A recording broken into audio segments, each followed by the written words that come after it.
ஆண்டவர் நல்லவர். என்னுடைய 12வது வயதில் அந்நிய பாஷை அடையாளத்தோடு அபிஷேகத்தை பெற்றேன். கர்த்தர் அபிஷேகித்தார்.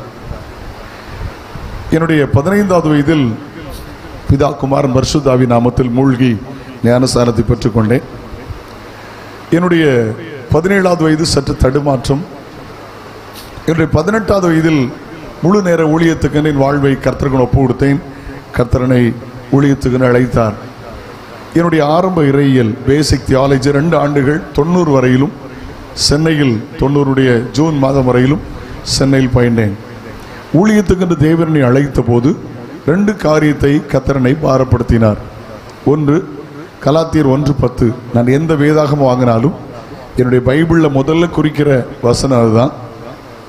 மனுஷனையா தேவனையா, யாரை நாடி போதிக்கிறாய்? மனிதனையா பிரியப்படுத்த பார்க்கிறாய்? இன்னும் நீ மனிதனை பிரியப்படுத்துவனாக இருந்தால் கர்த்தருடைய ஊழியக்காரன் அல்ல.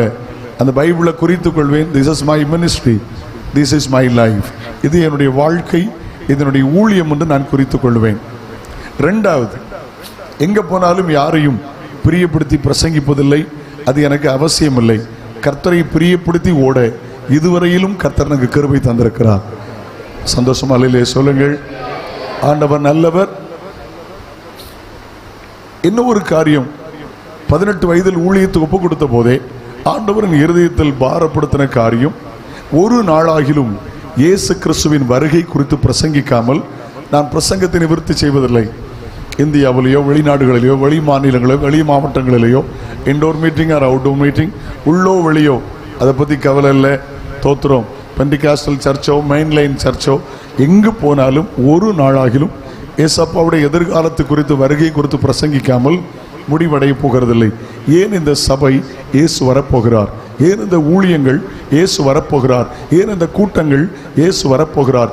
ஏன் இந்த பரிசுத்தவான்கள் இயேசு வரப்போகிறார்? கர்த்தருக்கு ஸ்தோத்திரம். அல்லேலூயா. ஆண்டவர் நல்லவர். ஆண்டவருக்கு ஸ்தோத்திரம். கிறிஸ்தவனுடைய நம்பிக்கை இயேசு வரப்போகிறார்.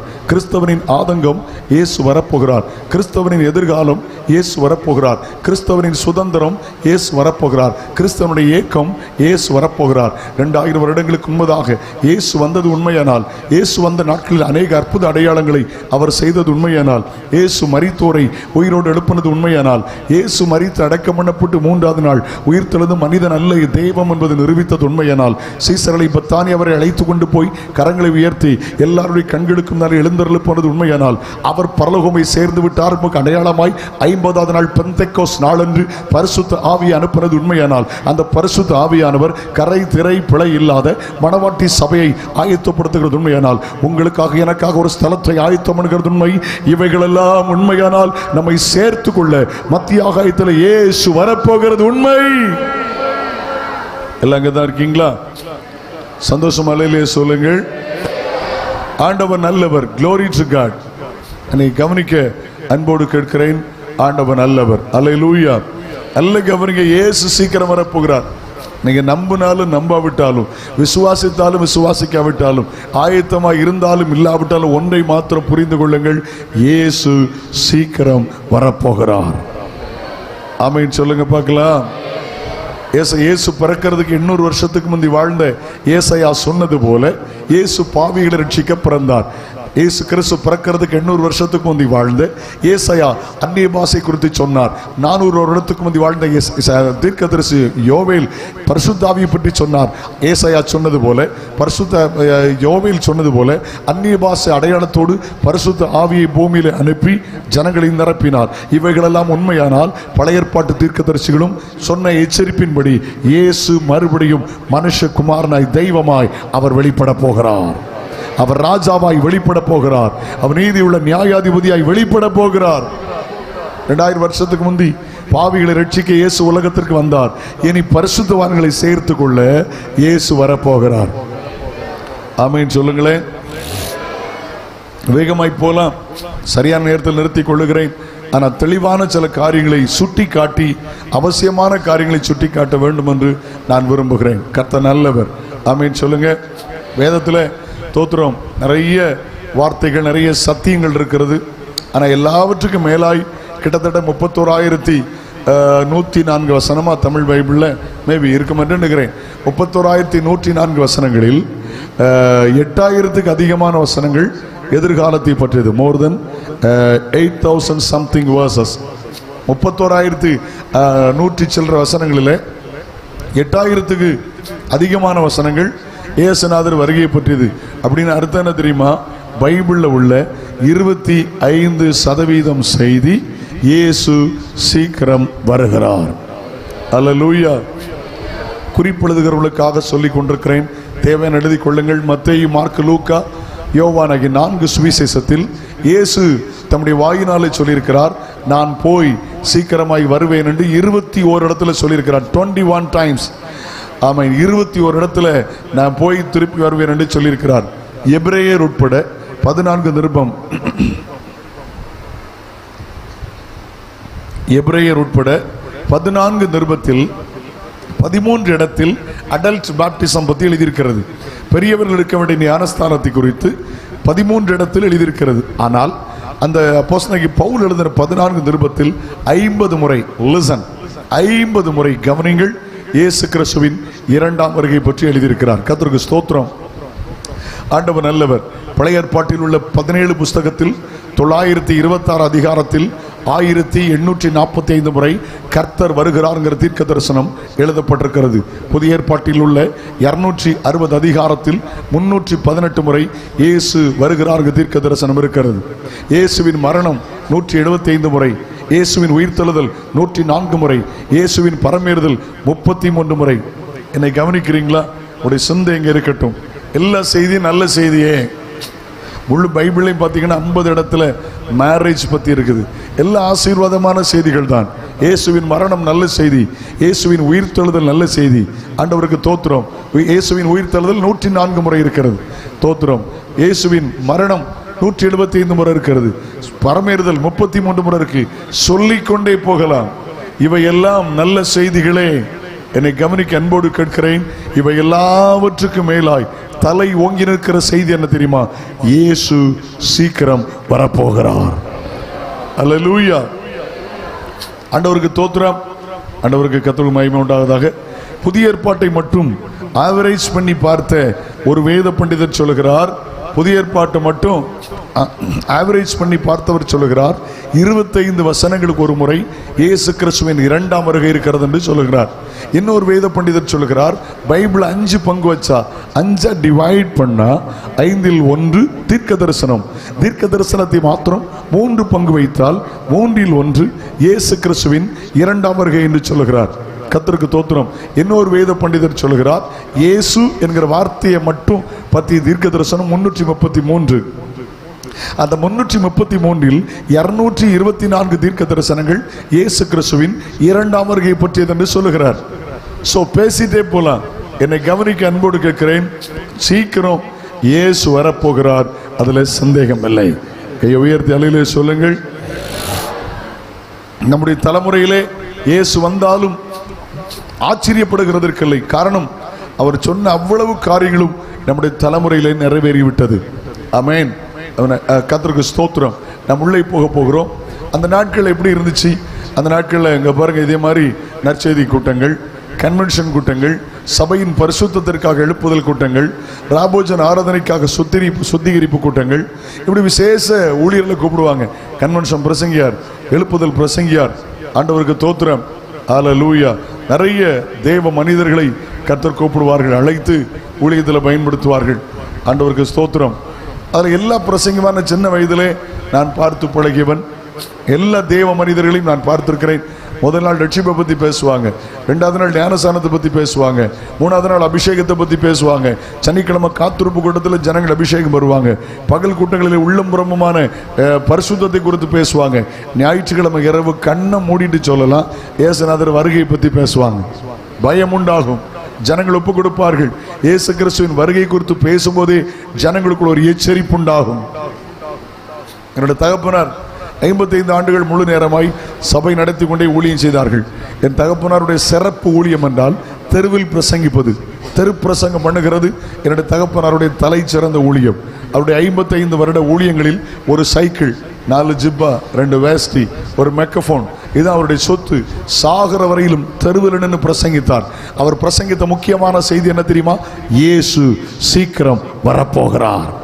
அன்னைக்கு உள்ள செய்தியெல்லாம் அப்படித்தான். இயேசு வருகிறார், இயேசு வருகிறார், இயேசு வருகிறார். காது குளிர கேட்டோம். இன்னைக்கு தலைகீழா மாறி இன்னைக்குள்ள பாதி பேர் அவர் தருகிறார் தருகிறார்னு தர்பார் பண்ண ஆரம்பிச்சிட்டாங்க.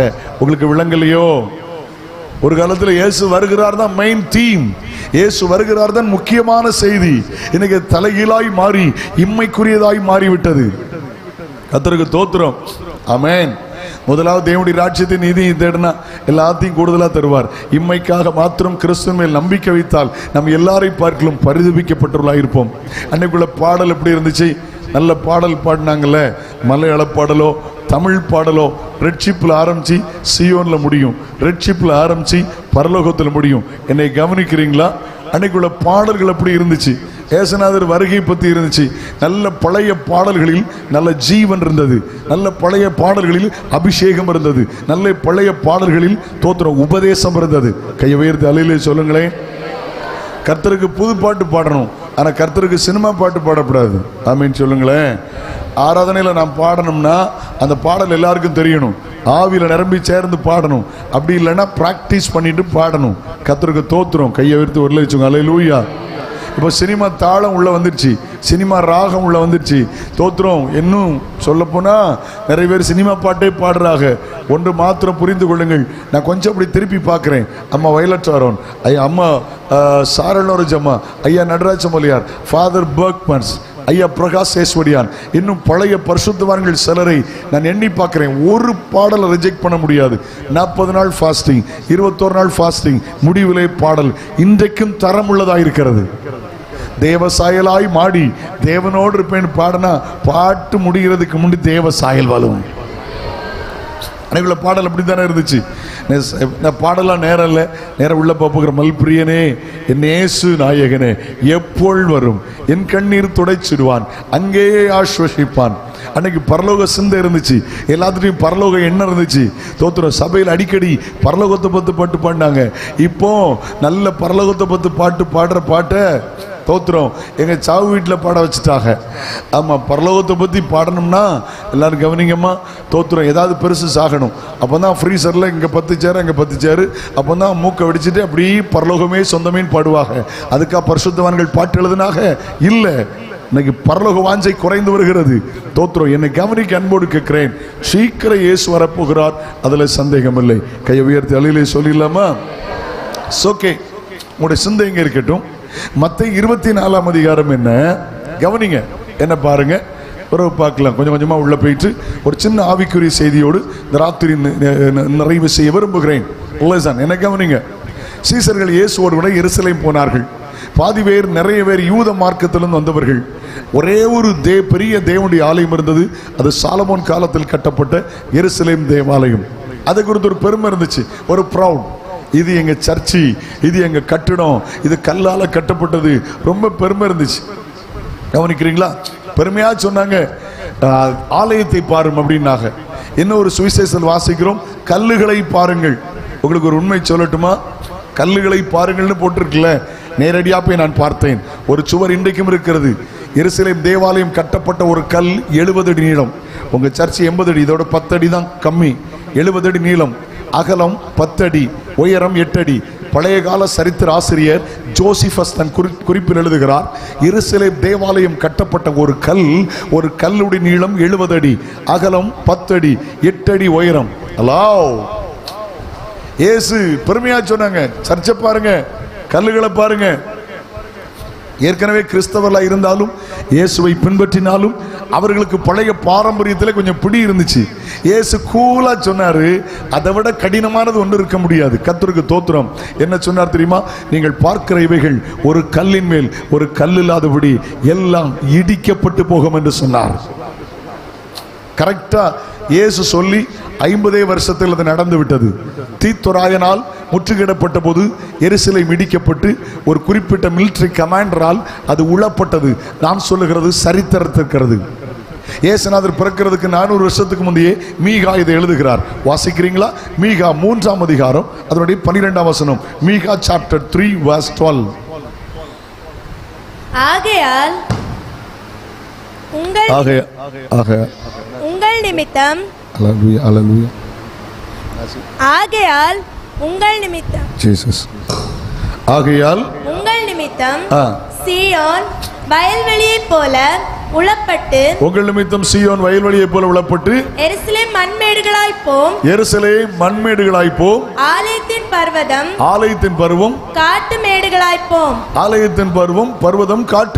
போம். இது இயேசுநாதர் பிறக்கிறதுக்கு 400 வருஷத்துக்கு முந்தையே மீகா தீர்க்கதரிசியை கொண்டு கர்த்தர் சொன்னார். தீர்க்கதரிசி சொன்னது போல, இயேசு சொன்னது போல கிபி 70 தோத்திரம் தேவாலயம் இடிக்கப்பட்டு போய்விட்டது. என்னை கவனிக்கிறீங்களா? கொஞ்சம் உள்ள போலாமா? கவனிங்க. 2 காரியத்தை சீசர்கள் கேட்டார்கள். நேரா எருசலேமுக்கு ஜஸ்ட் ஆப்போசிட், நேர் எதிராக இருக்கிறது ஒலிவமலை. லிசன், அந்த ஒலிவமலையில் இயேசு இருக்கிறார். சீசர்கள் மெல்ல அவற்ற போறாங்க. 2 கொஸ்டின் ரேஸ் பண்ணாங்க. என்ன 2 கொஸ்டின் கேட்டாங்க தெரியுமா? ஒன்று, உலகத்தின் முடிவுக்கும், இன்னொன்று இயேசுவின் வருகைக்கும் அடையாளம் என்ன? எல்லாரும் சொல்லுங்க. உலகத்தின் முடிவுக்கும் இயேசுவின் வருகைக்கும் அடையாளம் என்ன எங்களுக்கு சொல்லணும்னு கர்த்தர் கேட்டார். இன்னைக்கு ஒன்று பேசுறேன், ஒன்றை மாத்திரம் சொல்கிறேன். இயேசு கிறிஸ்துவின் 2ஆம் வருகையின் அடையாளம், the signs of second coming of Jesus Christ. இந்த ராத்திரி இயேசு கிறிஸ்துவின் வருகையின் அடையாளத்தை சற்று சொல்லி ஒரு ஆவிக்குரிய செய்தியோடு முடிக்க விரும்புகிறேன். என்னை கவனிக்க அன்போடு கேட்கிறேன். கர்த்தர் நல்லவர். அல்லேலூயா. அல்ல கவனிங்க. தனியா போய் கேட்கிறாங்க, என்ன அடையாளம்? அவங்க புரிஞ்சு போச்சு, ஏதோ இயேசு சொல்ல வராருன்னு புரிஞ்சு போச்சு. தோத்திரம். இயேசு உடனே சொல்ல ஆரம்பிக்கிறார். நம்பர் 1, 3ஆம் வசனத்தை வாசியுங்கள். 3ஆம் வசனத்தை வாசியுங்கள். பின்பு அவர் ஒலிவமலையின் மேல் உட்கார்ந்திருக்கையில் சீஷர்கள் அவரிடத்தில் தனித்து வந்து, இவைகள் எப்பொழுது சம்பவிக்கும்? உம்முடைய வருகைக்கும் உலகத்தின் முடிவுக்கும் அடையாளம் என்ன? எங்களுக்கு சொல்ல வேண்டும் என்றார்கள். இயேசு அவளுக்கு வாசிமா, இயேசு அவளுக்கு பிரதியுத்தரமாக, ஒருவனும் உங்களை வஞ்சியாதபடிக்கு எச்சரிக்கையா இருங்கள். ரொம்ப கவனமா இருங்க. இது கொஞ்சம் தெளிவாய் சொல்ல விரும்புகிறேன். லிசன். இது கொஞ்சம் தெளிவாய் சொல்ல விரும்புகிறேன். நம்பர் 1, இயேசுவின் வருகையின் அடையாளம் வஞ்சனை. சொல்லுங்க. ஏமாற்றுதல். எல்லாரும் சொல்லுங்கம்மா. வஞ்சிப்பு, ஏமாற்றுதல். கவனிங்க. நல்ல ரட்சிக்கப்பட்டவர்கள், நல்ல அபிஷேகமற்றவர்கள், நல்ல ஆராதிக்கிறவர்கள், நல்ல வேறுபட்டவர்கள், உபதேசத்தில் இருந்தவர்கள், உள்ளும் புறமுமான பரிசுத்தத்தில் இருந்தவர்கள் இப்பொழுது வஞ்சிக்கப்படுகிற ஒரு காலம். ஒரு பெரிய பரிசுத்தவாட்டி ஒரு முறை என்கிட்ட பேசுறாங்க.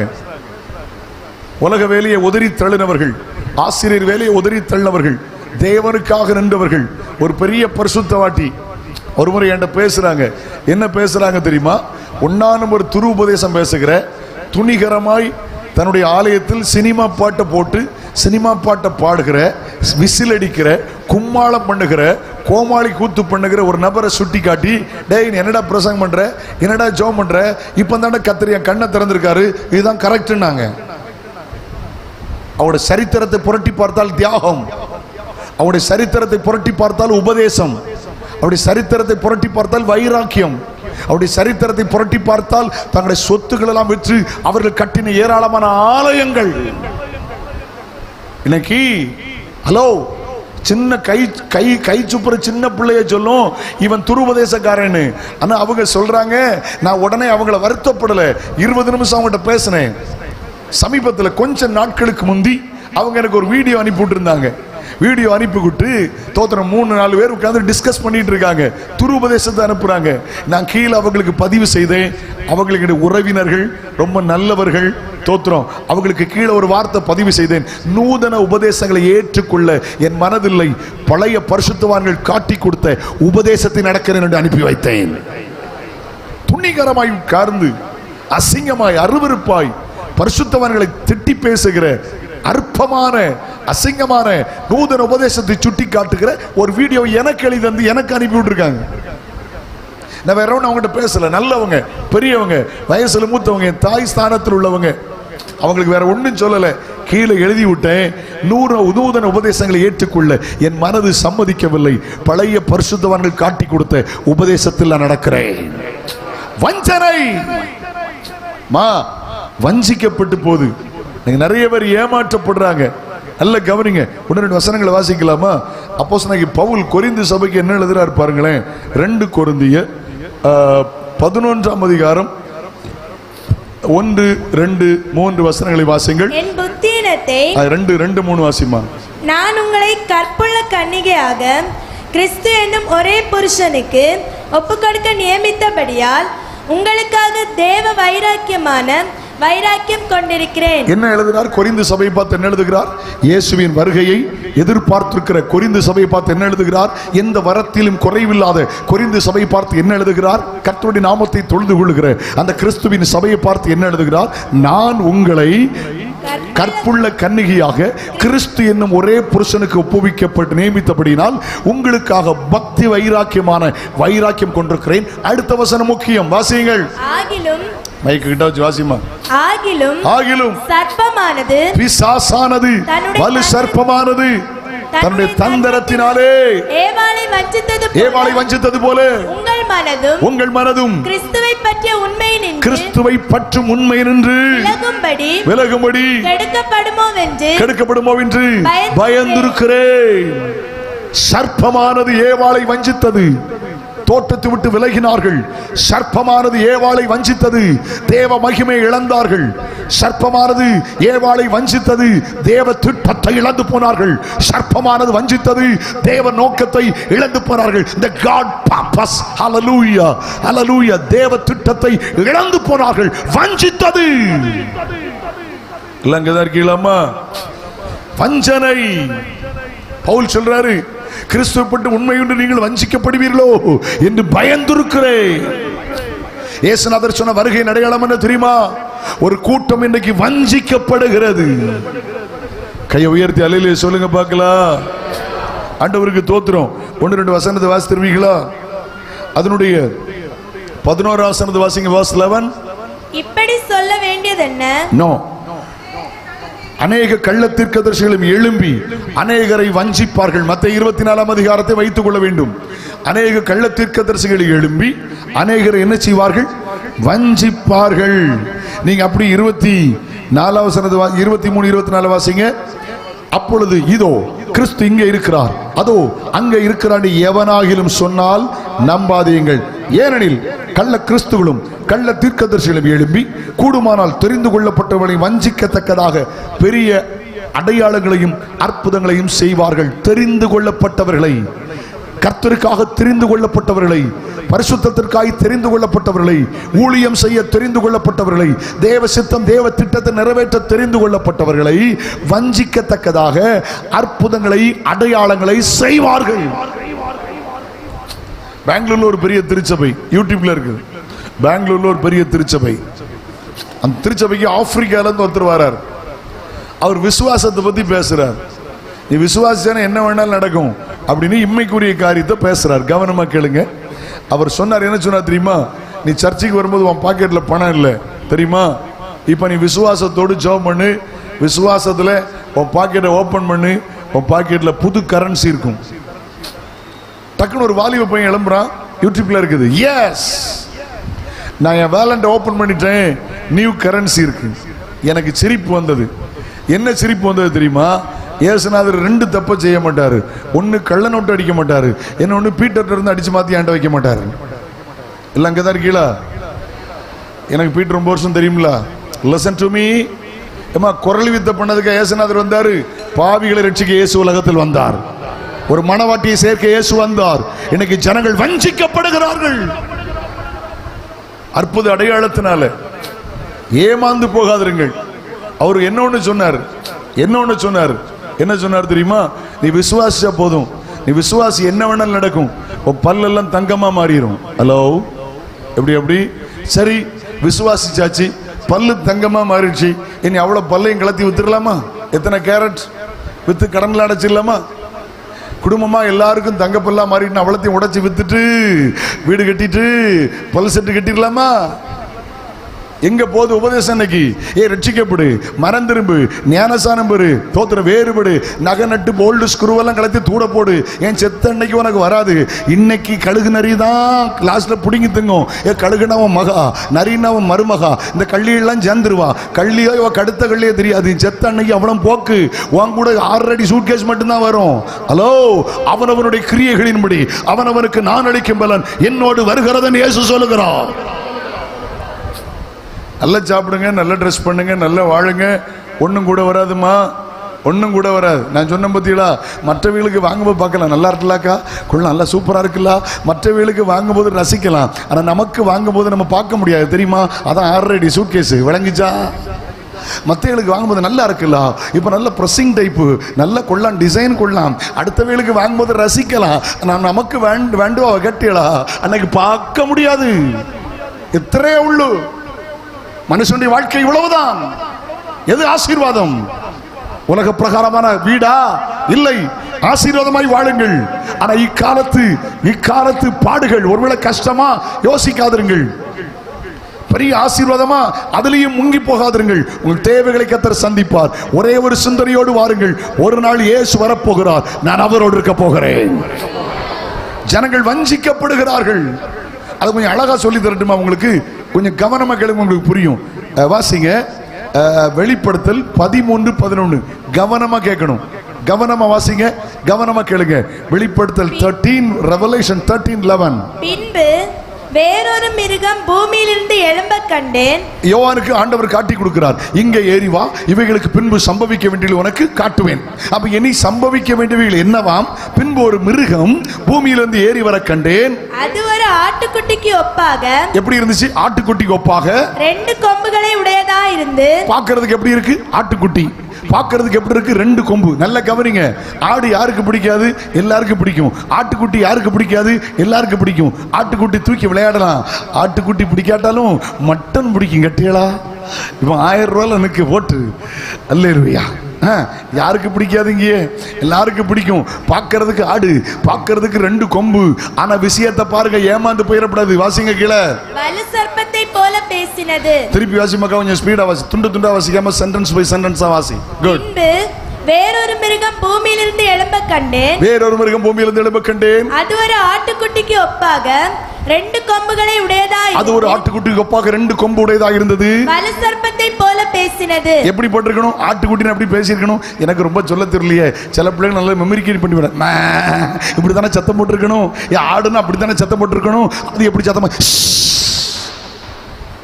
பார்க்கிறதுக்கு பாஸ்டர், பார்க்கிறதுக்கு ரெவரண்ட், பார்க்கிறதுக்கு டாக்டர், பார்க்கிறதுக்கு இவாஞ்சலிஸ்ட், பார்க்கிறதுக்கு ஆட்டுக்குட்டி, தோலை பார்த்து ஆட்டுக்குட்டி, சத்தம் வேஷம். அல்லோ துருபதேசங்கள் தாண்டவம் ஆடுகிற காலம். வஞ்சிக்கப்பட்டு போகாதிருங்கள். பார்க்கிறதுக்கு ஆட்டுக்குட்டி மாதிரி இருக்குது, 2 கொம்பு வேற இருக்குது, கொள்ள ஆடு நல்லா இருக்குது. ஆனா சத்தம் என்ன தெரியுமா? வலு சர்ப்பத்தின் சத்தம். வஞ்சிக்கப்படாதிருங்கள். ஆராதனை என்கிற போர்வையில் ஆர்ப்பாட்டம். அல்லாஹ் நிறைய கவனிச்சுட்டே இருக்கிறேன், நிறைய வாட்ச் பண்றேன். இப்ப என்ன தெரியுமா?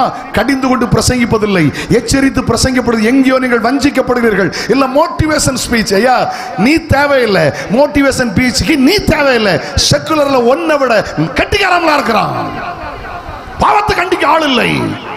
ஏன்னா ஆள் வராதுல்ல, பெருசா கட்டியாச்சுல, ஏசி எல்லாம் போட்டாச்சுல, கண்டிச்சு ஆள்லாம் வெளியே போயிரும்ல. எங்க போகுது இன்னைக்கு பிரசங்கம்? இன்னைக்கு போகுது இன்னைக்கு ஊழியங்கள். அன்னைக்கு இயேசு ஞானஸ்நானத்துக்கு வந்து ஒரு அப்போஸ்தலர் எப்படி பேசினார்கள்? விரியன் பாபு குட்டிகளே. யார் உண்மையான ஊழியக்காரன் தெரியுமா?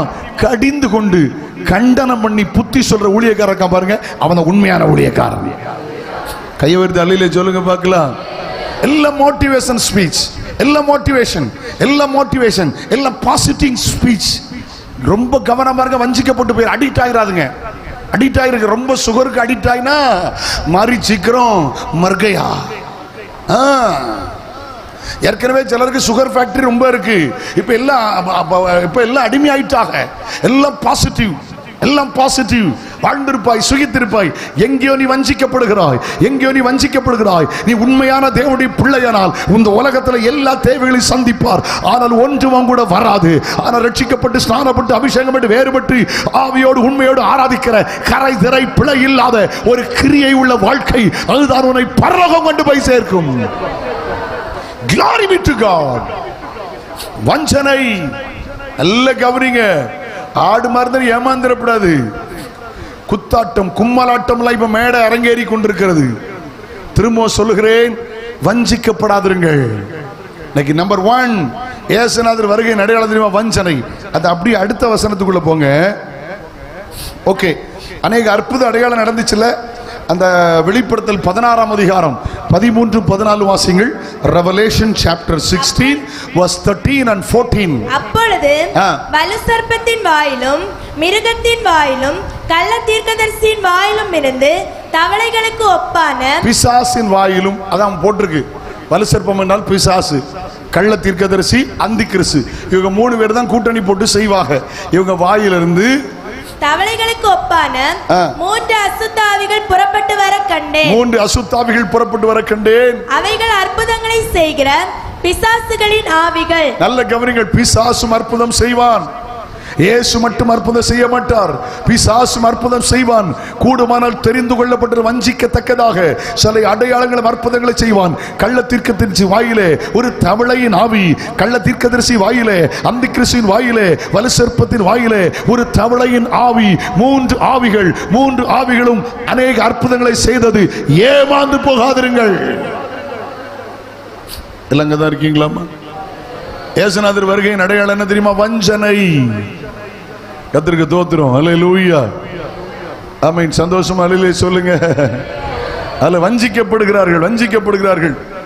நல்ல ஆராதனை, நல்ல பாடணும், நல்ல ஆராதிக்கணும். அதுக்காக மேடை போட்டு அங்க ஸ்மோக்கிங் விசன்லாம் வச்சு படிச்சு லைட் அடிச்சு கையை கால அப்படி ஆட்டி ஜனங்களை வஞ்சிக்கணுங்கிற அவசியம் இல்லை. தோத்திரம். அவர் எதிலேயோ பிரியப்படுகிற தேவன் அல்ல, அவர் பரிசுத்தத்தில் பிரியப்படுகிற தேவன், தேவ நீதியில் பிரியப்படுகிற தேவன். ஆமென். கையை உயர்த்தி ஆண்டவருக்கு மகிமையா. சோ உள்ள போலாம். அப்ப ஒன்று வஞ்சனை. விளங்கி கொண்டீர்களா? ஜனங்களுக்கு வஞ்சிக்கப்படுகிறார்கள். பெரிய கூட்டம் இன்றைக்கு வஞ்சிக்கப்படுகிறது. இது இயேசு கிறிஸ்துவின் வருகையின் அடையாளம். நம்பர் 2, 5ஆம் வசனம். ஏனெனில் அநேகர் வந்து என் நாமத்தை தரித்துக் கொண்டு நானே கிறிஸ்து என்று சொல்லி அநேகரை வஞ்சிப்பார்கள். இதுவரையிலும் கிட்டத்தட்ட 3018 பேர் நானே கிறிஸ்துன்னு சொல்லியிருக்காங்க. ஆதாரபூர்வமான செய்தி. அதுல கிட்டத்தட்ட 2016 கேள்விப்பட்டேன்.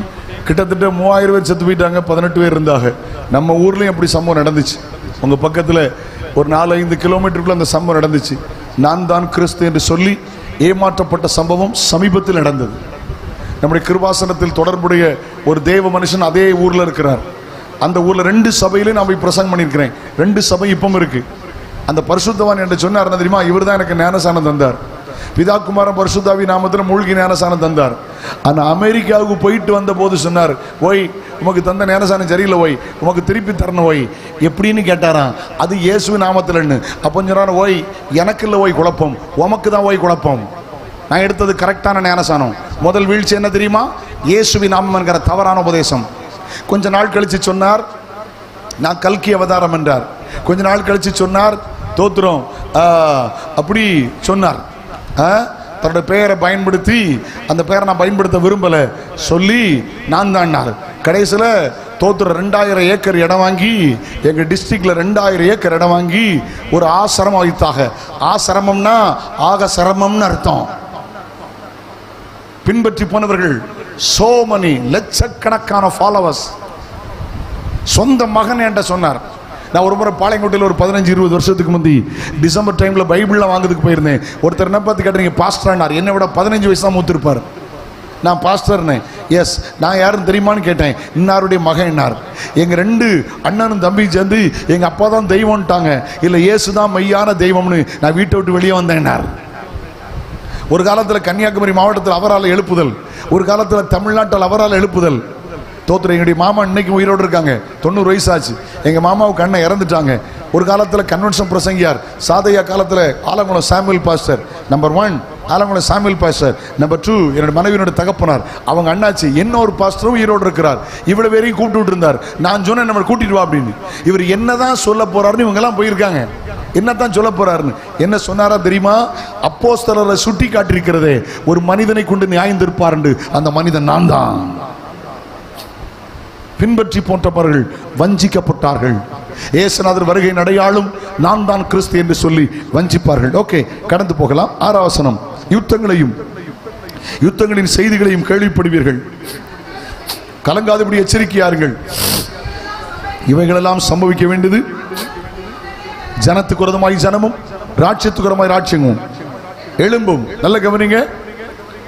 இதில் கொஞ்சம் தெளிவாக சொல்ல வேண்டும் என்று நான் விரும்புகிறேன், நீங்கள் புரிந்து கொள்கிறதற்காக. இன்னைக்கு இயேசுநாதர் வருகை அடையாளம் தெரியுமா? யுத்தங்கள், யுத்தத்தின் செய்திகள். குடும்ப சண்டையில் ஆரம்பிச்சு, தெரு சண்டையில் ஆரம்பிச்சு, ஊர் சண்டையில் ஆரம்பிச்சு, ஜாதி சண்டையில் ஆரம்பிச்சு, ஹலோ சண்டை வந்து வந்து வந்து வந்து நாட்டுக்கு நாடு சண்டம். Nation will rise against nation, kingdom against kingdom. இலங்கையில் 35 வருஷம் சண்டை, உள்நாட்டு சண்டை. அமெரிக்கா நாடு கொலம்பியாவில் போயிருந்த போது பார்த்தேன், எங்க பார்த்தாலும் போலீஸ், எங்க பார்த்த மிலிட்டரி. அவர் சொன்னார் திஸ் இஸ் அ கொலம்பியா அப்படின்னார். நான் என்னன்னு கேட்டேன். அப்போ அவர் சொன்னாரு, தோத்துறோம், இங்க பயங்க 50 வருஷத்துல உள்நாட்டு சண்டையில 5 லட்சம் மக்கள் இறந்திருக்காங்க. நான் இலங்கை தேசத்துக்கு ஊழியத்திற்கு 14 முறை போயிருக்கிறேன். அங்க கேள்விப்பட்ட சொன்ன 35 வருஷத்துல அப்பாவி ஜனங்கள் குறைந்தது 5 லட்சம் ஜனங்கள் செத்திருக்கிறார்கள். கவனிங்க, ரஷ்யா உக்ரைன் சண்டை முடிஞ்சிச்சா? போன வருஷத்துல சண்டை ஆரம்பிச்சது காசா இஸ்ரேல் சண்டை முடிஞ்சிச்சா? இப்ப அந்த சண்டை பெருகிட்டே இருக்கு. உங்களுக்கு தெரியுமா? உங்களுக்கு காசா, நம்ம காசா பத்தி சொல்ல போறேன், நீங்க புரிஞ்சுடுவீங்க. யுத்தங்கள், யுத்தத்தின் செய்திகள், இயேசுவின் வருகையின் அடையாளம்.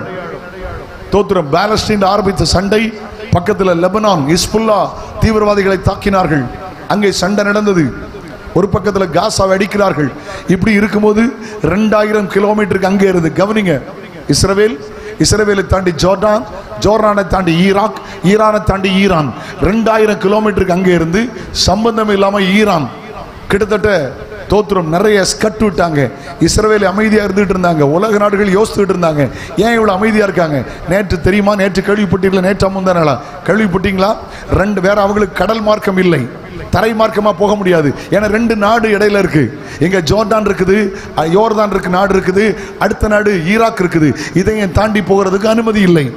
தரை மார்க்கமாய் போக முடியாது, கடல் மார்க்கமாய் போக முடியாது. கவனிங்க, இன்னைக்கு உலக நாடுகள் பதட்டமாக இருக்கிறது. மத்திய தரைக்கடல் நாடுகள் இன்னைக்கு பயந்து போய் கொண்டிருக்கிறது.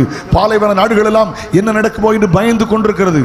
இஸ்ரவேல் போய் 100 போர் விமானங்கள் ஒரே நேரத்தில் போய் ஈரான்ல போய் டெஹ்ரான்ல போய் அதனுடைய மிலிட்டரி போர்ஸை தாக்கிட்டு வந்துட்டாங்க. தெரியுமா உங்களுக்கு செய்தி? யுத்தங்கள், யுத்தத்தின் செய்திகள், இயேசுவின் வருகையின் அடையாளம். என்னை கவனிக்க நான் உங்கள் அன்போடு கேட்கிறேன். எங்க பார்த்தாலும் சண்டைகள். ஏன் நம்ம பார்டர்ல, பாகிஸ்தான் பார்டர்ல யுத்தம் முடிஞ்சிச்சா? சைனா பார்டர்ல யுத்தம் முடிஞ்சிச்சா? ஹலோ, ஈரான் ஈராக்கு சண்டையை மறந்துட்டீங்களா? வடகொரியா தென்கொரியா யுத்தத்தை மறந்து போனீங்களா? ஒவ்வொரு நாடும் மருத்துவத்துக்கு செலவழிக்கிற பணத்தை பார்க்கலும், ஒவ்வொரு நாடும் கல்விக்கு செலவழிக்கிற பணத்தை பார்க்கலும் இன்னைக்கு அதிகமான பணத்தை, என்னை கவனிக்க அன்போடு கேட்கிறேன், இன்னைக்கு ஒவ்வொரு நாடும் அதிகமான பணத்தை எதுக்கு செலவழிக்கிறாங்க தெரியுமா? யுத்த தளவாடங்களுக்கு செலவழிக்கிறார்கள். அல்லேலூயா. பதற்றத்தில் உட்கார்ந்து இருக்கிறாங்க. ரஷ்யாவும் சீனாவும் சொல்லுது, நான் ஈரானுக்கு சப்போர்ட்டா வருவேன் அப்படின்னு. உடனே இஸ்ரவேலுக்கு துணிந்து அமெரிக்கா தன்னுடைய போர் கப்பலை அனுப்புகிறது.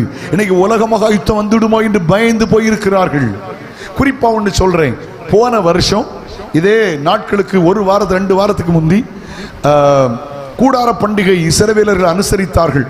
வனாந்தரத்தில் போய் தங்கி இருந்து டென்ட் போட்டு அவங்க செய்த போது இந்த தீவிரவாதிகள், ஹமாஸ் தீவிரவாதிகள், பாலஸ்தீனில் குறிப்பிட்ட நாள் ஹமாஸ் என்கிற தீவிரவாத இயக்கம் இந்த காசாவை தன் கட்டுப்பாட்டில் வைத்துக்கிறது. கிட்டத்தட்ட 80 கிலோமீட்டர் 32 லட்சம் ஜனங்கள் வசித்தார்கள். இவர்கள் திடீர்னு இஸ்ரவேலை தாக்கினார்கள். 1709 செத்து போயிட்டாங்க. அதுக்கு பிற்பாடு உடனே அவங்க முதல் முறையா அவங்க வார டிக்ளேர் பண்றாங்க. பொதுவாக இஸ்ரவேலை வாட்ச் பண்ணி பார்த்தா அவங்க யாரையும் வம்ப அடிக்க மாட்டாங்க, ஆனால் வந்த சண்டை விடுறதில்லை, ஏன்னு தெரியாது. ஆனால் உலகத்தில் எந்த புத்தகத்திலும் இல்லாத ஒரு காரியத்தை நம்முடைய பைபிளில் இருக்கு.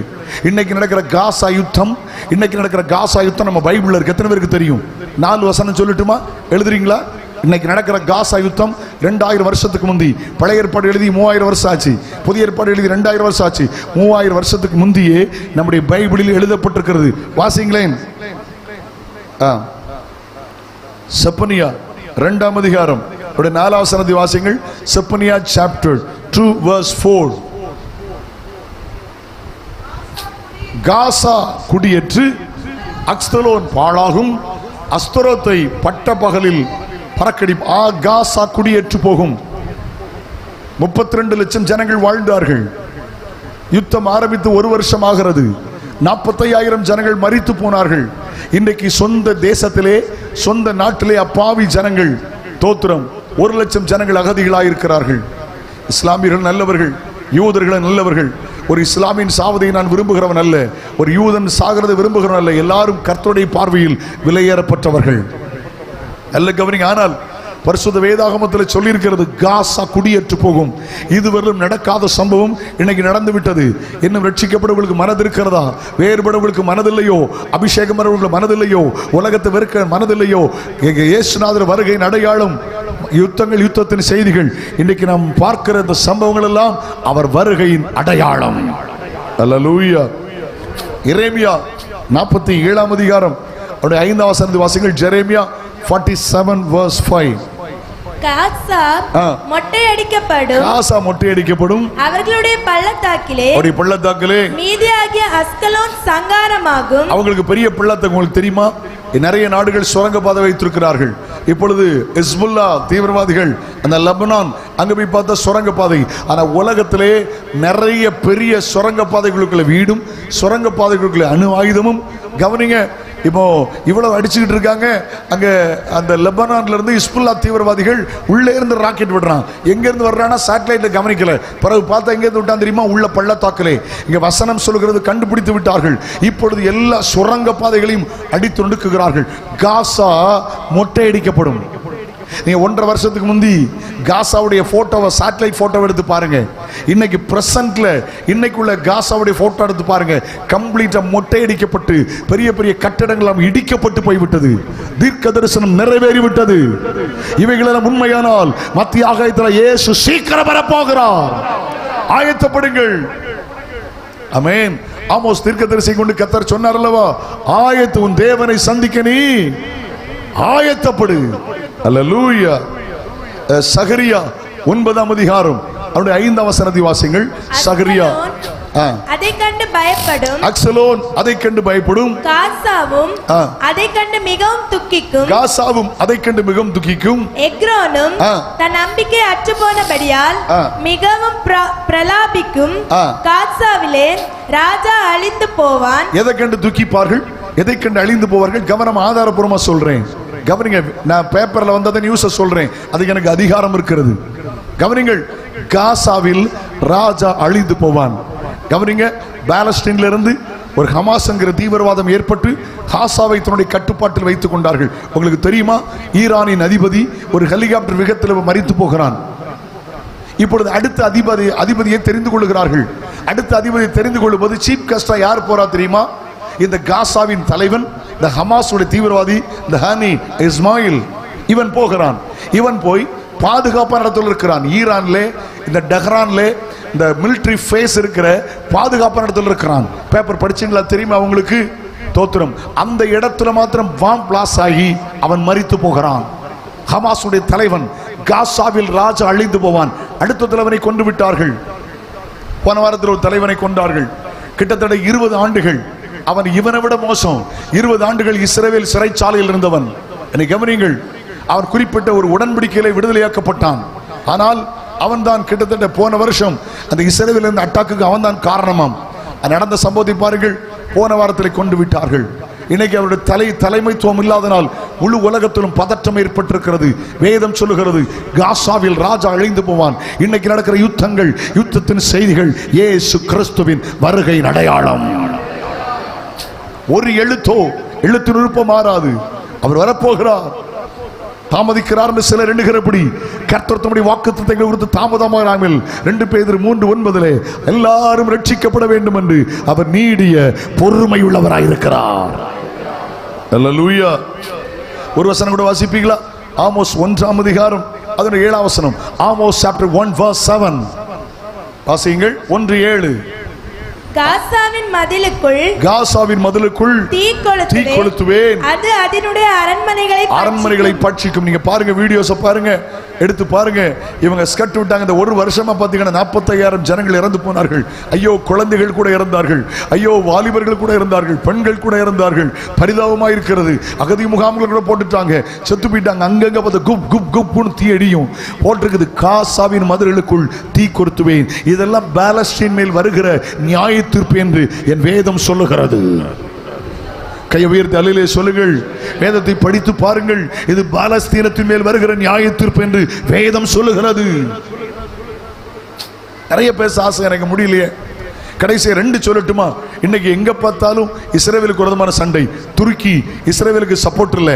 பக்கத்தில் இருக்கிற லெபனான் லெபனான் சப்போர்ட் இல்லை. இந்த பக்கத்தில் இருக்கிற யோர்தான் சப்போர்ட் இல்லை. கீழே இருக்கிற தோத்திரம் நாடுகள் ஈரான் சப்போர்ட் இல்லை. யாருமே எகிப்து சப்போர்ட் இல்லை. ஒரு சிறிய நாடு தனித்து விடப்பட்டிருக்கிறது. இன்னைக்கு எல்லாருமே இஸ்ரேலுக்கு விரோதமாய் சண்டையிடுகிறார்கள். கவனிங்க, அவங்க அழிவை பார்த்து கொண்டிருக்கிறார்கள். ஆனா வேதம் என்ன சொல்கிறது தெரியுமா? வாசிக்கிறீங்களா? 2 வசனத்தை வாசிங்க. எசேக்கியேல் 38:8, 39:9, எசேக்கியேல் 38:8, 39:9. இந்த ரெண்டும் இன்றைக்கு நடக்கிற இஸ்ரவேலின் யுத்தத்தை காட்டுகிறது. வாசியுங்கள். அநேக நாட்களுக்கு பிற்பாடு நீ விசாரிக்கப்படுவாய், பட்டயத்துக்கு நீங்களாகி. நல்ல கவனிங்க.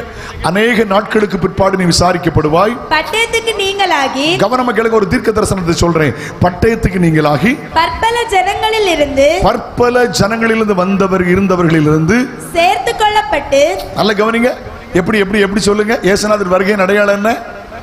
பற்பல ஜனங்களிலிருந்து சேர்த்து கொள்ளப்பட்டு வந்தவர்களின் தேசத்தில் கடைசி வருஷங்களிலே வருவாய். நீங்க இஸ்ரவேல் சரித்திரத்தை புரட்டி பாருங்க. நல்ல கவனிக்க, புரட்டி பாருங்க. ஒன்று, அவர்கள் பாபிலோன்ல இருந்து வந்தார்கள் மொத்தமா. என்ன ஒண்ணு, அவங்க எகிப்திலிருந்து வந்தாங்க. எப்ப பற்பல தேசத்திலிருந்து வந்தார்கள்? 1வது உலக மகா யுத்தத்தில், 2வது உலக மகா யுத்தத்தில் ஹிட்லர் ஒரு யூதன் மேலுள்ள கோபத்தில் யூதர்களை கொண்டு குவித்தான். கிட்டத்தட்ட 60 லட்சம் யூதர்கள் கொண்டு குவிக்கப்பட்டார்கள். நல்ல கவனிங்க, கர்த்தர் சொல்லுகிறார், கர்த்தர் எருசலேமை கட்டுகிறார், துரத்துண்டு இஸ்ரவேலை கூட்டி சேர்க்கிறார். இந்த செகண்ட் வேர்ல்ட் வார் முடிஞ்ச பிற்பாடு, தோத்திரம், இந்த ஃபர்ஸ்ட் வேர்ல்ட் வார் முடிந்த பிற்பாடு ஐநாவில் ஒரு டிக்ளேர் பண்ணாங்க, முழு உலகத்தில் இருக்கிற யூதர்கள் நீங்கள் வந்து உங்க நாட்டை நீங்கள் தெரிந்து கொள்ளலாம். அன்றைக்கு தான் அவர்கள் வந்தார்கள். உங்களுக்கு தெரியுமா? கீழே வாசிக்கும் போது எழுதியிருக்கிறது, அத்திமரத்தினால் ஒரு ஓமையை கற்றுக்கொள்ளுங்கள். என்னை கவனிக்க அன்போடு கேட்கிறேன். அத்திமரத்தினால் ஓமையை கற்றுக்கொள்ளுங்கள்.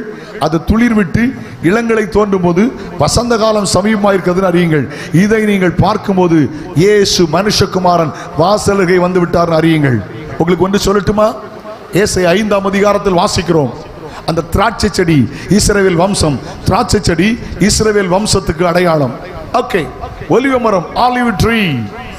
தோத்திரம், எரேமியா 16ல வாசிக்கிறோம், 11:16 நல்ல கனி உண்டாயிருக்கிற நேர்த்தியும் பச்சையுமான ஒலிவ மரங்கிற பெயரை உனக்கு இட்டார்.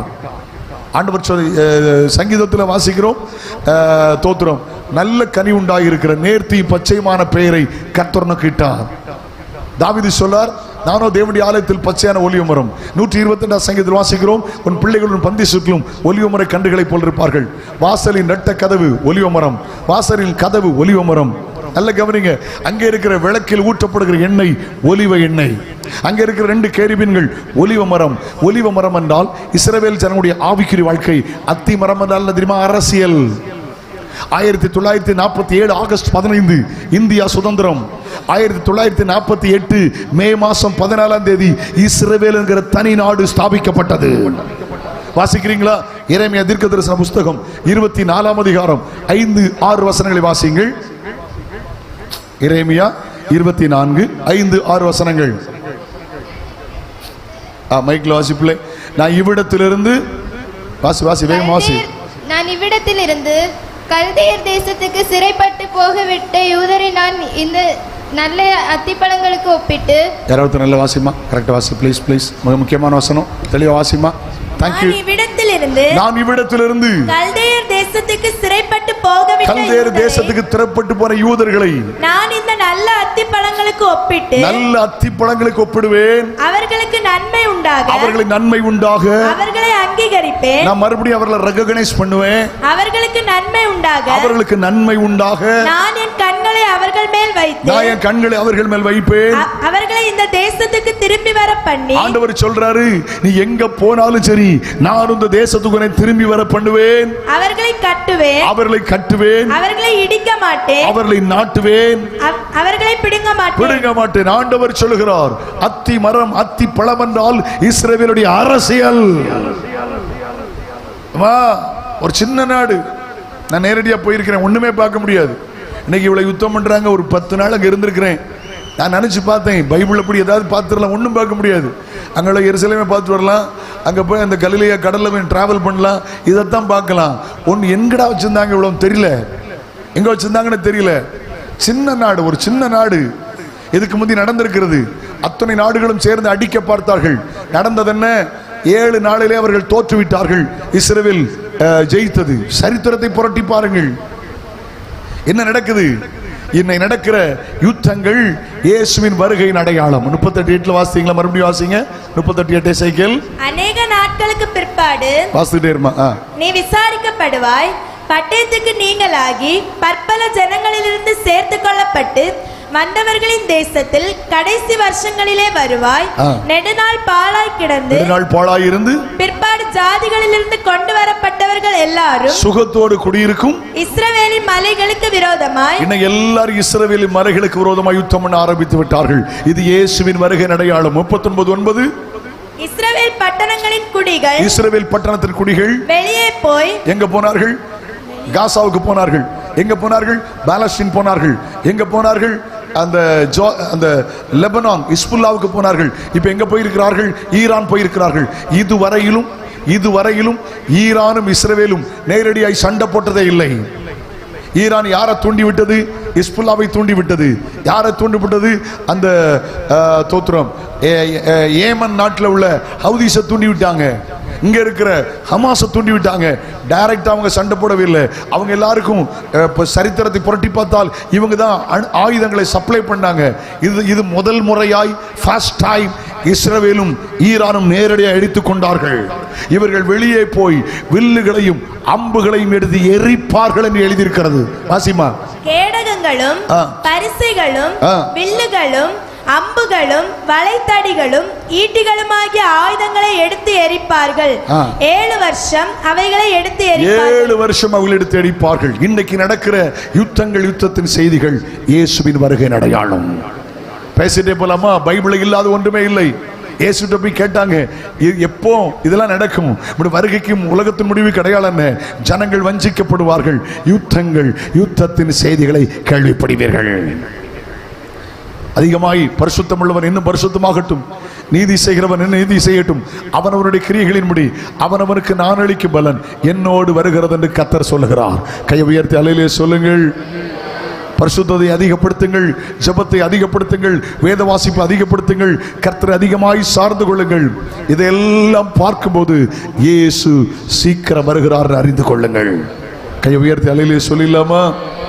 நிறைய பேச ஆசை, நிறைய காரியங்களை சொல்ல முடியும். ஏராளமான காரியங்கள் மனதில் உண்டு, பாரம் உண்டு, ஆதங்கம் உண்டு. ஆனால் ஒரு ஆவிக்குரிய செய்தியோடு முடிக்கலாம் என்று எண்ணுகிறேன். என்னை கவனிங்கம்மா. அடுத்தல பாருங்க, பஞ்சங்கள். அடுத்த வாசிங்க. நிறைய மக்கள், பழங்குடி மக்கள், இவங்க 2 நேரம் தான் சாப்பிட்றாங்க. ஒன்று காலையில் 12 மணிக்கு சாப்பிட்றாங்க, இரவு உணவு 5 மணிக்கு எடுக்கிறாங்க. பஞ்சம். ஒரு பக்கத்தில் தண்ணினால பஞ்சம், ஒரு பக்கத்தில் தண்ணி இல்லாமல் பஞ்சம். ஹலோ, எல்லாம் அங்கே தான் இருக்கீங்களாமா? பஞ்சங்கள், பஞ்சம். இதை காட்டுகிறது இயேசுவின் வருகையின் அடையாளம். எத்தனை எனக்கு சொல்ல நேரம் லைட்டை தூண்டி விட்டு போகிறேன். நம்ம பஞ்சத்துக்குள்ளே வரப்போகிறோங்கிறதுக்கு அடையாளமாக இப்போ என்ன நடக்கு தெரியுமா? இங்கே பாருங்களேன், ஃப்ரூட் ஸ்டால் போங்க, குறிப்பாக பழக்கடைக்கு போங்க. அங்கே நம்மளே இப்போ என்ன கேட்க ஆரம்பிச்சிட்டோம்? சீட்லெஸ் இருக்கா? சொல்லுங்கள். ஹலோ, என்ன கேட்குறோம்? பதில் சொல்லுங்கம்மா. விதை இல்லாத பழம் இருக்கா? எதெல்லாம் விதை இல்லை? கிரேப்ஸில் விதை இல்லை. இந்த பொம்மக்ரனைட், இந்த மாதுளையில் விதை இல்லை. அதை விடுங்க. நம்ம நாட்டில் பப்பாளியை சாப்பிட்டு உள்ள 100கணக்கான விதையை அள்ளி தூர போட்டோம் தெரியுங்களா? இப்போ கலசம் மாதிரி பெருசாக இருக்கு கட்டியலா, உள்ள வெட்டினா அகால பாதாளமாக இருக்கு. அப்போ ஒன்று அர்த்தம் தெரியுமா? அதை விட்டுருங்க. நாட்டில் விவசாயம் பண்ணவங்க இருக்கீங்களாமா? யாராவது விவசாயம் கிருஷி பண்ணுறவங்க இருக்கீங்களா? உங்களுக்கு சொல்லி தரட்டுமா? உங்களுக்கு இப்போலாம் ஹைப்ரைட்ஸ், இப்போல்லாம் என்ன சொல்லுங்க? ஹைப்ரைட்ஸ். கத்திரிக்காய் ஹைப்ரிட்ஸ், தக்காளி ஹைப்ரிட். உங்களுக்கு ஒரு சிந்தனை போதிய தூண்டி விடட்டுமா? உங்களுக்கு முன்னால் நாட்டு கத்திரிக்காய், நாட்டு தக்காளி, நாட்டு மிளகு நீங்கள் விவசாயம் பண்ணீங்கன்னா நீங்கள் விதையை எடுத்து வச்சு நீங்கள் விதைக்கலாம். எத்தனை பேருக்கு தெரியும்? நான் சொல்ல புரியுதா உங்களுக்கு? இன்னைக்கு நான் சேலஞ்ச் பண்ணி சொல்கிறேன். நீங்கள் வாங்குற, நீங்கள் விளைய வைக்கிற ஹைப்ரிட்ல இருந்து நீங்கள் விதை எடுக்க முடியும்னா கை தூங்க பார்ப்போம். நீங்கள் இப்போ ஹைப்ரிட் வாங்குறீங்களே, நான் கேட்குறேன், எவனோ ஒருத்தர் விதை தயார் பண்ணி தரான், விதையை விலைக்கு வாங்கிடலாம். ஆனால் நான் விதைச்சி இவ்வளோ பெருசாக வந்திருக்கு, விதை எடுக்க முடியாது. அப்படின்னு அர்த்தம் என்ன தெரியுமா? இந்த ஏரியாவில் கத்திரிக்காவை ஜோலி முடிக்கணும்னு நினைச்சோம்னா விதையை நிப்பாட்டிட்டான்னு வச்சுருங்களேன், கத்திரிக்காய் விளையாது. ஹலோ, ஒரு காலத்தில் கொழும்பு சம்பாத்தியம்னா நல்ல சம்பாத்தியம். தமிழ் பழமொழி உண்டு, இலங்கை கண்டவனுக்கு இருப்பிடம் ரெண்டுன்னு. ஹலோ, ஸ்லான் சம்பாத்தியம் பாங்க. கொடுமையான பஞ்சம் தெரியுங்களா உங்களுக்கு? நேரடியாக போய் கண்ணால பார்த்தேன். என்னை கவனிக்க அன்போடு கேட்கிறேன். சிந்தனை இருக்கிறதா உங்களுக்கு? பஞ்சத்துக்கு நோக்கி போயிட்டு இருக்கிறோம். அல்லேலூயா, பிரைஸ் தி லார்ட். ஆமென். நம்மள அறியாமலே சில சம்பவம் நடந்துகிட்டு இருக்கு, நமக்கு தெரியல. நம்ம என்ன எல்லாத்துலயும் பணம் இருக்குது யோசிக்கல, தோத்துறோம். சிந்தை ஒரு சின்ன விஷயத்தை நான் சொல்றேன். இப்போ அந்த வெள்ளுள்ளியா வெளுத்துள்ளியா நீங்க என்ன சொல்லுவீங்க? வெள்ளை பூண்டுன்னு சொல்லுவீங்களா? வெள்ளை பூண்டு எல்லாம் இங்கே தான் இருக்கீங்களா? கிலோ எவ்வளவுமா? ஹலோ, இயேசுவின் நாமத்தில் ஒரு வாய்கள் திறக்கப்படுவதாக. ரைட் நவ் வெளுத்துள்ளி வெள்ளைப்பூடு எவ்வளவு விலைன்னு? 400 ரூபா, 400 rupees ஃபார் கேஜ். ஒரு கிலோ வெள்ளைப்பூடு 400 ரூபா. நேற்று என் மனைவிட்ட சிரிப்பா சொன்னேன். காலையில் நல்ல அழகா கஞ்சி வச்சிருந்தா. நான் வெள்ளைப்பூடே காணல, விலை கூட்டினதுனால குறைச்சிட்டே ஒன்னே. சிரிச்சிட்டா. 400 ரூபா ஃபார் கேஜ், 400 rupees. என்ன சம்பவம்? சாதாரண பீன்ஸ், கடையில் விற்கிற சாதாரண பீன்ஸ் எவ்வளோ தெரியுமா? கிலோ 200 rupees, 200 ரூபா. நீங்கள் கடைக்கு போக மாட்டீங்களோ, ஒன்றும் வாங்க மாட்டீங்களோ? பரவாயில்ல, உங்களுக்கு சகோதரமார் சப்போர்ட்டாக இருக்காங்க, வாழ்க. உங்களை பார்த்தாலே தெரியுது. அல்லேலூயா. எங்கேயோ போயிட்டு இருக்கிறோம், எங்கேயோ பஞ்சத்தில் போய். சாதாரண இதெல்லாம் எப்பப்போ நடக்குது. யாரோ ஒருத்தன் வச்சிருக்கான். நான் கேட்குறேன், அவன் விதை தயார் பண்ண முடியுது, என்னால் விதை தயார் பண்ண முடியல. பழக்கடையில் போனால் சீட்லெஸ், சிக்கன் கடைக்கு போனால் போன்லெஸ். எல்லாம் இங்கே தான் இருக்கீங்களா? சிக்கன் கடையில் போன்லெஸ். இனி சர்ச்சுக்கு போனால் வேட்லெஸ். அன்னைக்கு பந்தகோச வேலை 1:30 மணிக்கு 2 மணிக்கூருக்கு பிரசங்கம். இவன் பாட்டும் இவிய கொண்டாட்டமும் இவிய ஆட்டமும் உண்டு. 1/4 மணிக்கூருக்கு பிரசங்கம். கிளமாற போயிட்டு இருக்கு இப்போ சபை. இன்னைக்கு சிக்கன் கடையில் KFC, அங்கெங்கெல்லாம் போன்லெஸ்ஸு, பழக்கடையில் சீட்லெஸ்ஸு, சர்ச்சில் வேட்லெஸ்ஸு. வசனம் இல்லாத சபை. ஆமோஸ் 8:11 வாசிப்பீங்களா? ஆமோஸ் தீர்க்கதரிசி புத்தகம் 8ஆம் அதிகாரம் 11ஆம் வசனத்தை வாசியுங்கள். நான் தேசத்தின் மேல் பஞ்சத்தை அனுப்பும் நாட்கள், இதோ நான் தேசத்தின் மேல் பஞ்சத்தை அனுப்பும் நாட்கள் வரும். ஆகார குறைவினால் உண்டாகிய பஞ்சம் அல்ல, ஆகார குறைவினால் உண்டான பஞ்சம் அல்ல, ஜலக்குறைவினால் உண்டாகிய தாகமும் அல்ல, ஜலக்குறைவினால் உண்டான தாகம் அல்ல. கர்த்தருடைய வசனம் கேட்க கிடையாத பஞ்சத்தை, கர்த்தருடைய வசனம் கேட்க கூடாத பஞ்சத்தை அனுப்புவேன் என்று கர்த்தராகிய ஆண்டவர் சொல்லுகிறார். எனக்கு உபதேசம் கேட்க முடியல. ஒரு காலத்துல உபதேசத்தை காதுகுளிர கேட்டோம். ரட்சிக்கப்படுங்க, ஸ்நானப்படுங்க, அபிஷேகம் பெறுங்க, வேறுபடுங்க, ஊழியத்துக்கு ஒப்பு கொடுங்க, பரிசுத்தம் செய்யுங்க, தேவ சித்தம் செய்யுங்க, தேவ திட்டத்தை செய்யுங்க, காது குளிர கேட்டோம். இன்னைக்கு இல்லை. வசனம் இல்லாத பஞ்ச காலம். கன்னியாகுமரி பாஷையில சொன்னா இன்னைக்கு நிறைய அடவு தான் நிறைய இருக்கு. எப்படி அடவு பண்றாக்கெல்லாம் கெட்டிக்காரன், ஆனா வசனம் பேசுறவன் தான் பைத்தியக்காரன். ஹலோ, ஒரு காலத்துல எந்த மேடையிலையும் உபதேசம் கேட்க முடியும். இப்ப எங்கேயாவது ஒரு இடத்துல தான் கேட்க முடியுது. யூடியூப்ல வந்துட்டு அவன் பெரிய ஆளு, டிவியில வந்துட்டு அவன் பெரிய ஆளு, ஒரு பாட்டு போட்டு அவன் பெரிய ஆளு. ஹலோ, பாட்டுல ஏசுனதே இல்லை, லிரிக்ஸ் நல்லா தான் இருந்துச்சு. நான் தான் சொன்னேன், உன் லிரிக்ஸை விட கண்ணதாசன் எழுதுனது நல்லா இருக்குங்க. இல்லைங்க தான் இருக்கீங்களா?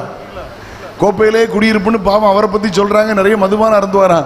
அவர் எழுதின லிரிக்ஸ் நீ எழுதினதோட நல்லா இருக்குன்னு சொல்ல வந்தேன். ஏன் தெரியுமா?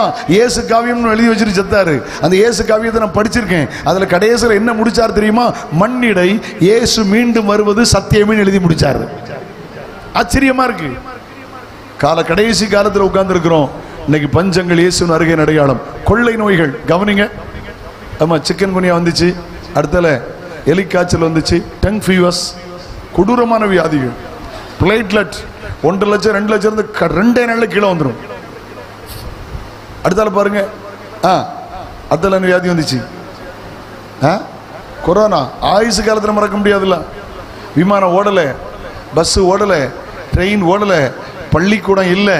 ஹலோ, வெளிநாட்டுக்கு போயிடலாம், எங்களுக்கு கன்னியாகுமரிக்கு வர முடியாது. கேட்டீங்களா? ஊருக்கு போறது இ பாஸ், எல்லாரும் ஆல் பாஸ். ஹலோ, இப்போ வேலை இல்லை, ஸ்டே ஹோம். எனக்கு தெரிஞ்ச 1-2 பயிலும் இருந்துச்சு, சத்தியமா பாஸ் ஆகிட மாட்டான். அவங்க அப்பா அம்மா நல்லா ஜெபிக்கிறவங்க. 10th கொரோனா பாஸ் ஆயிட்டான், +2ல கொரோனா பாஸ் ஆயிட்டான். இப்போ நல்ல காலேஜில் படித்து முடிக்க போகிறான். இப்போ சொல்லுங்க மக்கா, கொரோனா வராதுல, செமஸ்டரில் ஏதாவது அரியர் வச்சுறாத எழுதிட்டு இருக்கேன், கொரோனா வருமானு நினச்சிக்கிட்டு இருக்கானுங்க. ரொம்ப சங்கடம்ல, கொடூரமான வியாதிமா. 3 தடவை வந்துச்சு எனக்கு. இப்போ சொன்னால் குழப்பம் இல்லை கேட்டீங்களா, அப்போ சொன்னால் தூக்கி ஒன்று அங்கே போட்டுருவாங்க. 3 தடவை வந்துச்சு. அப்போ ட்ரைக் ஆஃப், மூச்சு விட முடியல. என்னால ஆஸ்பத்திரிக்கெலாம் போகல, பயப்படலை. இருந்தால் அங்கே போனால் அங்கே 2ல் 1 நடக்கும். நான் ஆஸ்பத்திரிக்கே போகலை. ஏன் போகல தெரியுமா? போனவியெல்லாம் அப்படி போயிட்டாவல்ல. அதனால வீட்டில் உட்காந்து மரியாதையாக உட்காந்து ஜெபம் பண்ணிட்டு இருந்தால் அங்கே போனால் அங்கங்க சந்தோஷமா இல்லையே சொல்லுங்களேன். ஏமா செத்து போன எல்லாரும் பாவிகள் இல்லை, இருக்கிற நம்ம எல்லாரும் யோக்கியர்கள் இல்லை. கிருபையா நாளை தந்திருக்கார், நன்றியா ஓட பாருங்க.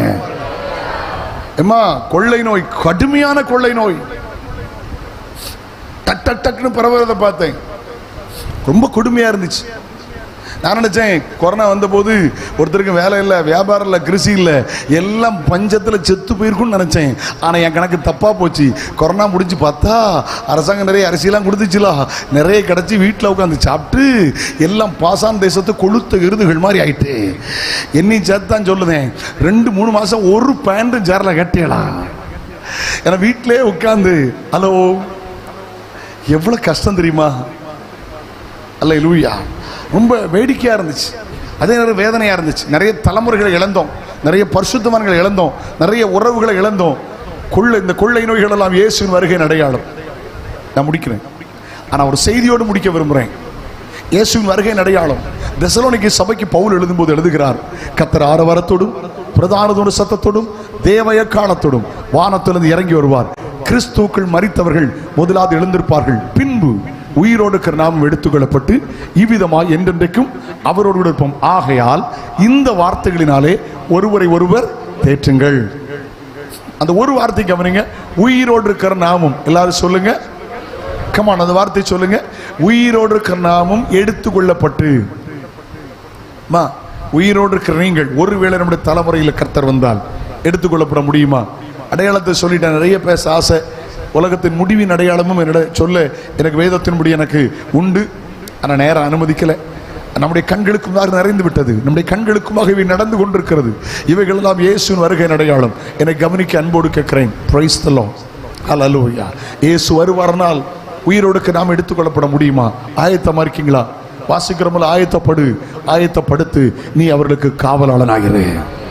இயேசுவின் வருகையில் எடுத்துக்கொள்ளப்பட வேண்டுமானால் 2 பேர் மரணத்தை காணாமல் எடுத்துக்கொள்ளப்பட்டார்கள். ஒன்று ஏனோக்கு, என்னோட எலியாவை வென்று விடுகிறேன். ஏனோக்கை குறித்து ஒரு 5 காரியங்களை சொல்லி முடிக்கிறேன்.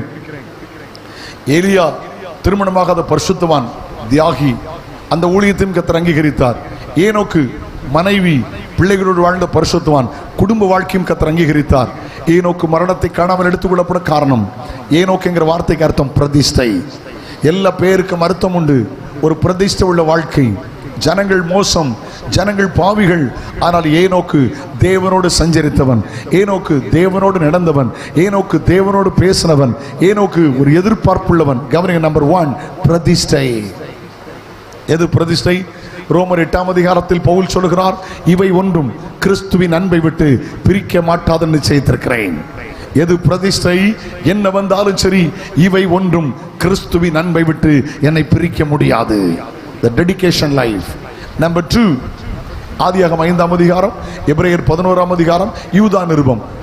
ஆதியாகமம் 5, எபிரேயர் 11, யூதா நிருபம். இந்த 3ல இருந்து 5 குறிப்புகள் இருக்கிறது. என்னை கவனிக்க அன்போடு கேட்கிறேன். கர்த்தருக்கு தோத்திரம், அல்லேலூயா. என்னை கவனிக்க அன்போடு கேட்கிறேன். Listen to me. ஏனோக்கு 2வது எழுதியிருக்கிறது 5ஆம் அதிகாரத்தில். ஏனோக்கு தேவனோடு சஞ்சரித்துக் கொண்டிருக்கையில் காணப்படாமற் போனான். Enoch walked with God. தேவனோடு கூட நடந்தான். இன்னைக்கு நம்ம யாரோடு சஞ்சரிக்கிறோம்?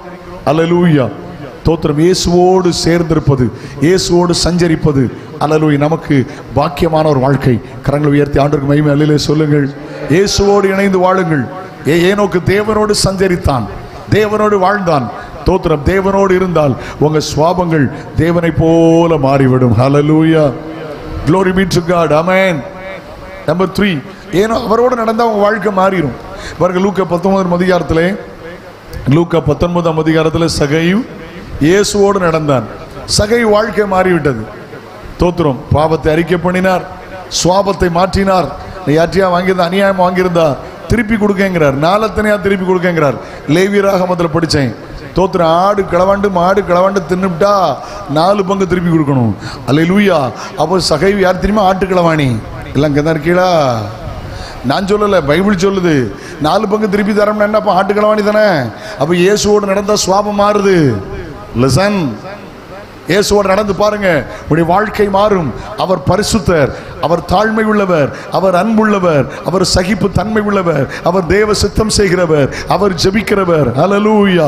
தேவ ராஜ்யத்துக்காய் வாழ்ந்தவர். இயேசுவோடு நடக்க நடக்க நடக்க உடைய சுவாபங்கள் மாறும். கவனிங்க, ஆண்டவர் சொன்னார், சகைப்பா இன்னைக்கு நான் வீட்டில் தங்க போறேன்ப்பா. ஆண்டவர் பெர்மனண்டா தங்குவேன் ஆண்டவர் சொல்றார். அவரோடு நடங்க. மூன்றாவது எபிரேயர் 11ஆம் அதிகாரம். விசுவாசத்தினாலே ஏனோக்கு ஆண்டவர் இன்ட்ரோடியூஸ் பண்றார். ஏனோக்கு எடுத்துக்கொள்ளப்பட காரணம் என்ன தெரியுமா? விசுவாசத்தினாலே ஏனோக்கு. உங்க வாழ்க்கையில் விசுவாசம் இருக்கா? எபேசியர் 2:8 ரட்சிப்பு விசுவாசத்தினால், மார்க் 16:16 ஞானஸ்நான விசுவாசத்தினால், கலாத்தியர் 3:14 அபிஷேகம் விசுவாசத்தினால், யாக்கோபு 5:15 தெய்வீக சுகம் விசுவாசத்தினால். ஆமென். எபிரேயர் 11:5-6 தேவனுக்கு பிரியமாயிருப்பது விசுவாசத்தினால். எபிரேயர் 12:1 விசுவாசத்தில் ஆரம்பிச்சு விசுவாசம் முடிக்கணும். யோவான் 11:40 மகிமை விசுவாசத்தினால். ரோமர் 14:23 விசுவாசத்தில் வராத யாவும் பாவம். விசுவாசிக்கிறீங்களா?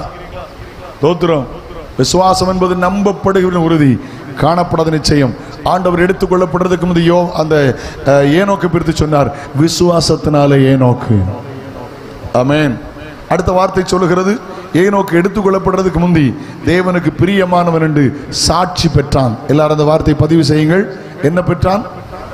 ஏமா சாட்சியா வாழணும், காட்சியா வாழப்படாது. ரத்தம் வரணும். அழணுமா? இவனுக்கு பொண்ணு சுண்டுன ரத்தம் வரணுமா? இவனுக்கு பொண்ணு சுண்டுன ரத்தம் வரணுமா?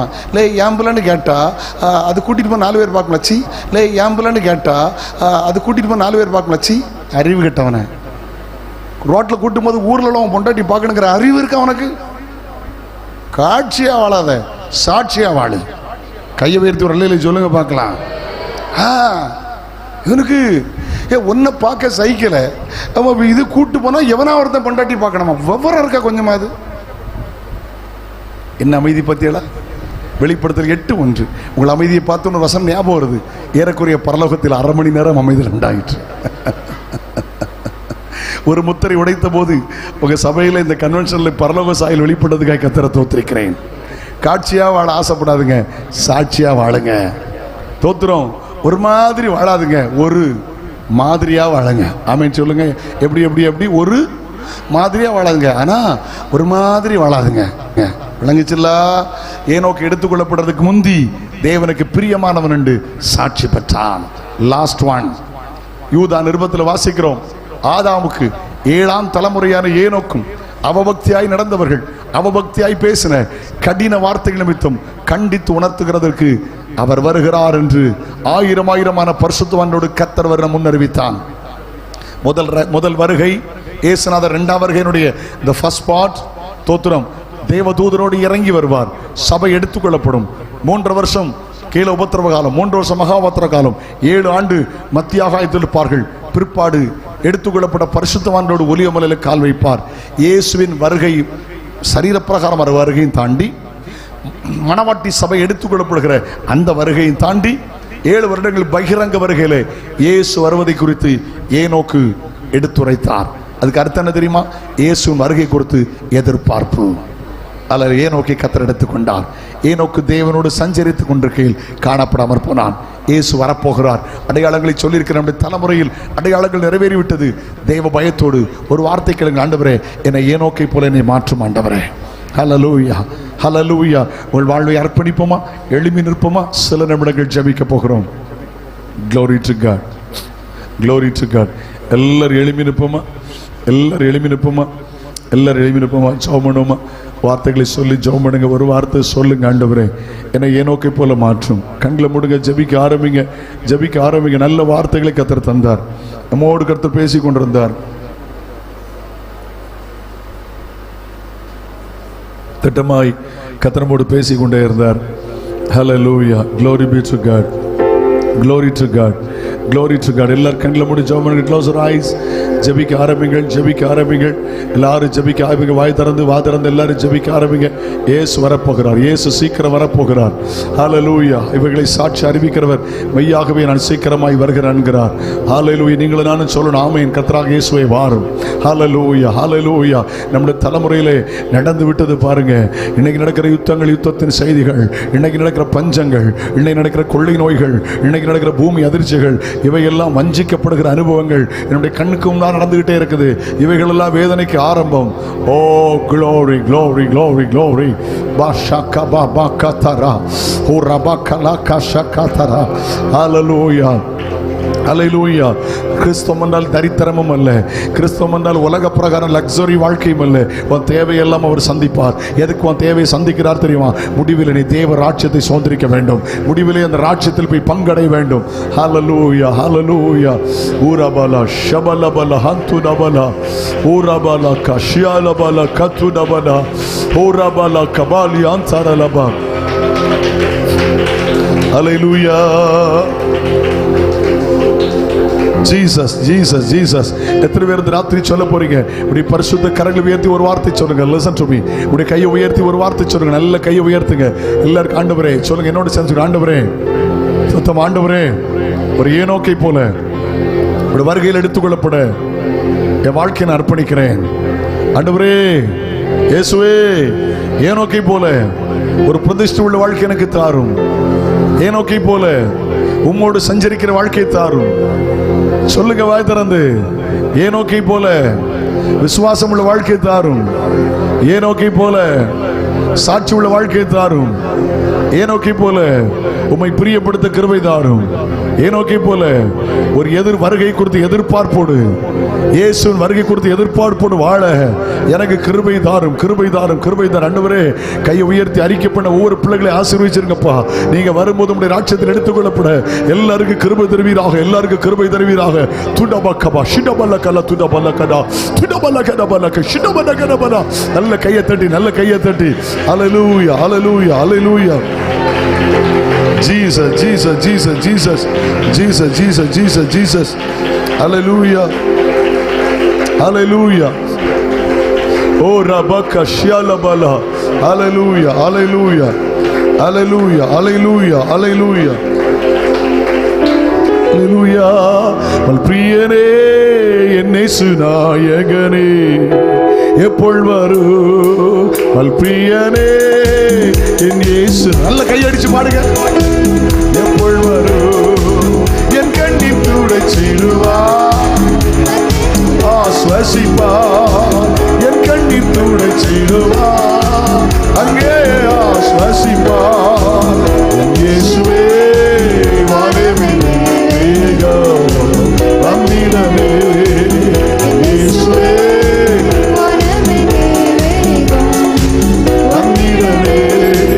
மத்தியாகாசே சொல்கியது வருமா வந்திடுமோ. மத்தியாகாசே சொல்கியது வருமா வந்திடுமோ. எரிக்கை மூடிற்றதா அப்பன் முகம் ஒத்துவார். எரிக்கை மூடிற்றதா வெள்ளத்தினால் எழுந்த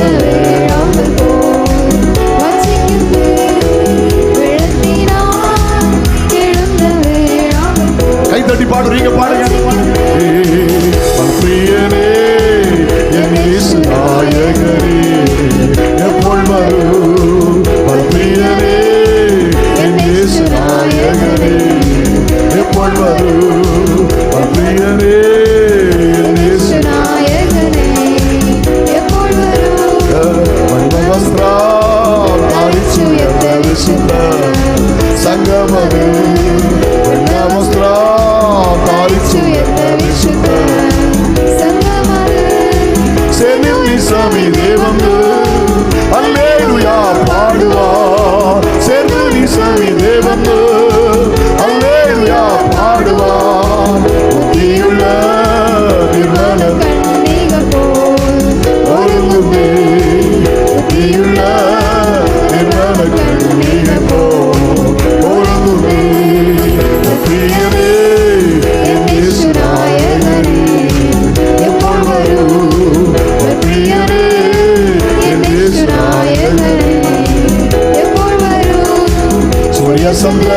சந்திரதானங்களை கடந்து சொர்க்க நாட்டில் சூரிய சந்திரதானங்களை கடந்து சொர்க்க நாட்டில் அப்படிங்கிறீரே ஜீவ விருட்சத்தின் தடவு அப்படிங்கிறீரே ஜீவ விருட்சத்தின் தடவு சொர்க்க வீட்டில் எத்துவன் கொதிச்சிடுமே என் மனடா என் சொர்க்க வீட்டில் எத்துவன் கொதிச்சிடுமே என் மனடா என் சொர்க்க வீட்டில் எத்துவன் கொதிச்சிடுமே என் மனடா என் சொர்க்க வீட்டில் எத்துவன் கொதிச்சிடுமே என் மனடா அவர் வரும் நாடினில் என்னை கரவாசைக்கு அன்பை கோப்பிட்டு சேர்த்து glory glory glory glory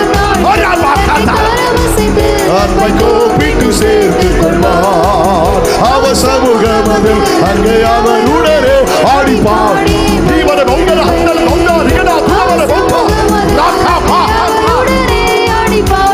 மகிழ்ந்திடுவே ஆனந்தமே பரமானந்தமே இது மாபெரும் பாக்கியமே ஆனந்தமே glory glory இந்த பாதலத்தில் சொந்தக்காரர் எந்த உள்ளத்தில் சொந்தமானா இந்த பாதலத்தில் சொந்த பாதலத்தில் சொந்தக்காரர் கால சத்தம் வானில் தோணித்திடவே இயேசு மராஜனை வந்திடுவார் கால சத்தம் வானில் தோணித்திடவே இயேசு மராஜனை மிக சமீபமே சுத்தர்கள் யாவரும் சேர்ந்திடவே அந்த நாள் glory glory glory glory glory glory தேவைய காலம் வானில் தோழிக்க தேவன் அவரைய தரிசிப்போமே தேவைய காலம் வானில் தோழிக்க கால சத்தம் வானில் தோழித்திடவே இயேசு மராஜனை வந்திடுவார் கால சத்தம் வானில் தோழித்திடவே இயேசு மராஜனை வானவோ பூமியும் மாறிடுதோ வல்லவர் வாக்குதம் மாறிடோ வானவோ பூமியும் மாறிடுதோ ஓ ரபா லா ரகாசே தேவன் அவரைய தரிசிப்போமே தேவதூத பாடம் தோணிக்க தேவன்